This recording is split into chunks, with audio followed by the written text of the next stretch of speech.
there's a bunch of different locations, but it's set in different countries. How did you guys find those locations that would match it?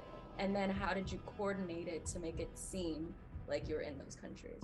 This film is a great example of what the capabilities are for film in Kansas City, not only from just the practical sense of production, like actually getting the film done, but also, as you said, from a location standpoint, that we can go out here and find locations and depict them as being in Mexico, Venezuela, and California. Right? And a lot of that just has to do with what Kansas City is and where it's located in the U.S. Being centrally located, you get a lot of influx of cultures here, and it influences everything from architecture to cuisine, et cetera, et cetera. Just being able to switch on the fly, I think that is another testament to just shooting in Kansas City. You know, we're tied with the film commissioner, number one, but number two, we don't have a mile of red tape in order to just go shoot on the street. We don't need the permits. We don't need that. We can switch on the fly. And so we took full advantage of that.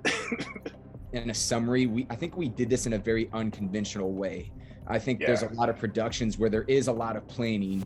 There is a lot of steps taken to make sure that mistakes aren't made. I mean, I didn't go to the initial location scout. You know, Remy went out there with Khalid and Corey. But once we got there, we started changing things. It was very on the fly. And so if you aren't a quick thinker, if you're not a strategic thinker, you would have been left behind on this project, because that's how quick we had to move. It's funny because like the locations for me wasn't the hardest part. The hardest part was specific cars. Remy wrote that private jet in there, and I looked at him and I said, how are we going to get a private jet? And so he actually put out a social media post of, does anybody have a private jet, or does somebody know somebody that has a private jet that would be willing to come behind this project? I think a lot of people are like, how the heck do you own this? Because it was a G550 and it was a 2020 jet. It was important that jet was a Gulfstream, right? Because every private jet isn't able to cross the ocean at these different locations around the globe. If it wasn't the type of plane that could do that, then it wouldn't be believable.